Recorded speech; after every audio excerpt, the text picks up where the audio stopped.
जोरदार नारे लगा के अपने आप को गर्म कीजिए। मुझे भी ठंड लग रही है। जैकेट लाना भूल गया मैं।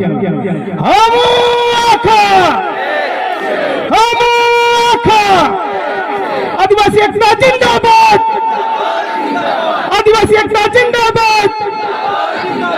यूं तो मैं अपनी ओर से कोई बात बोलूं बची नहीं है। सर ने पूरी अच्छी तरीके से बहुत सारी बातें बोल दी है, बता दी है, लेकिन उसके बाद भी मुझे यहाँ पर बुलाया गया।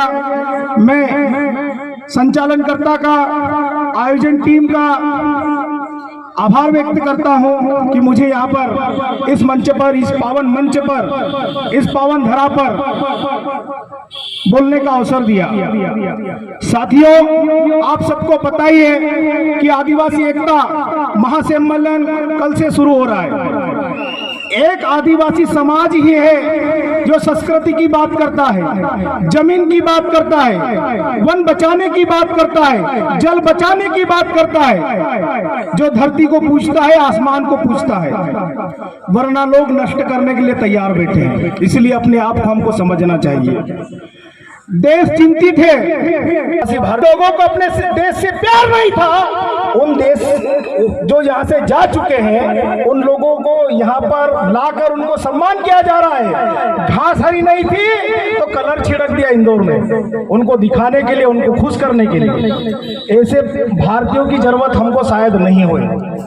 और कोरोना की बात है, पहले भी कोरोना विदेश से आया। अगर चौथी लहर आई, मेरी बात लिख कर रख लेना, चौथी लहर अगर आएगी, ये जो सम्मेलन चल रहा है ना, इसी सम्मेलन की वजह से चौथी लहर आएगी, मुझे ऐसा लगता है। क्योंकि इस देश में जो सरकारें हैं और उनको उद्योग देने की बात कर रहे हैं, फैक्ट्री डालने की बात कर रहे हैं, कहां पर डालेंगे?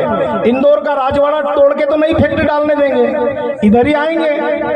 अलीराजपुर, बड़वानी, धार, झाबुआ, खंडवा, रतलाम, जहां पर आदिवासी लोग रहते हैं। तो आप हमको समझने की आवश्यकता है, आप हमको जानने की आवश्यकता है। और साथियों, अभी कुछ लोग भोपाल में बैठे थे, किसके लिए बैठे थे आप सभी लोग जानते हैं। और उनको ससम्मान वहां पर बैठने दिया गया, आंदोलन करने दिया गया। अच्छे अच्छे लोग उनको धरने पे बैठ गए तो उनको मनाने भी गए। और जब हमारे लोग जाते हैं तो पहले ही पुलिस खड़ी कर दिए जाती है, लाठियां तैयार रखते हैं। लेकिन हम लोग संविधान को मानने वाले हैं, संविधान को समझने वाले लोग हैं, इसलिए थोड़ा धैर्य है, वरना बिरसा और टंटिया बन गए, मामला गड़बड़ हो जाएगा। इसलिए उन लोगों को भी कहना चाहता हूं कि इस प्रकार से हमको छेड़ने का काम मत करिए। जितने लोग आप भोपाल गए थे, उतने लोग वहां पर खाने की जिम्मेदारी संभालेंगे कवाट में। तो आदिवासी जब निकलेगा अपने घर से, निकल सुख नहीं निकल सुख, जब आदिवासी घर से निकलेगा अपने हक अधिकार के लिए।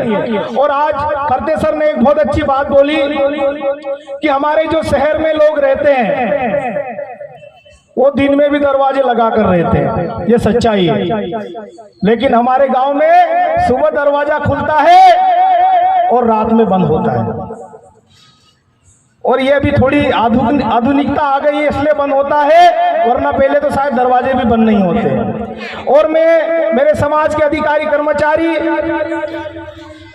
किसी को बुरा भी लग सकता है, किसी को अच्छा भी लगे, तो कोई बात नहीं, यही हूँ अलीराजपुर में भी। हमारे जो अधिकारी कर्मचारी जो गांव से निकलकर शहर में आए, अच्छी बात है, गर्व होता है हमारे समाज का व्यक्ति फलाना है, ढींका है। लेकिन जब शहर में आता है तो अपने रीति रिवाज, अपने कल्चर तो भूल ही जाता है, अपने परिवार को भी भूल जाता है, अपने भाई के बच्चों को भूल जाता है, अपने भांजों को भूल जाता है। तो इस बात को हम लोगों को गौर करना पड़ेगा। और हमारा ही व्यक्ति आकर हमारी दुश्मनों की टीम में शामिल हो जाता है। मैं उनको सिर्फ एक छोटी सी लाइन बोलना चाहता हूं कि जिस 20-50 के मकान में आप घमंड करते हो, उतनी सी जगह में हमारे लोग सिर्फ रुकड़ा डालते हैं। तो अपने समाज को हमको समझना पड़ेगा, जानना पड़ेगा कि हमारा समाज क्या है। तो आप लोग सभी काफी समय से बैठे हैं और मुद्दा असम के लोग भी हमारे बीच आए, हमारे आदिवासी लोग यहाँ पर आए हैं, उनका भी नृत्य देखना है। और जो यात्रा से लोग आ रहे हैं वो भी भूखे प्यासे हैं। मैं ज्यादा समय नहीं लूंगा, बस आप सबसे इतना ही कहना चाहूंगा कि अपने अंदर का जो आदिवासियत है उसको निकालने की हमको आवश्यकता है। कई लोग तो अपनी आदिवासी छुपाने में लगे हुए हैं, तो ऐसा नहीं होना चाहिए। जिस दिन आप आदिवासी नहीं रहोगे तो हो सकता है वो 20-50 का भी कहीं निकल जाएगा। तो आप सब हम समझें, अधिक से अधिक संख्या में कवाड़ में जो कार्यक्रम हो रहा है उसमें हम लोग शामिल हों, अधिक से अधिक उसमें शामिल होने की आवश्यकता है। और एक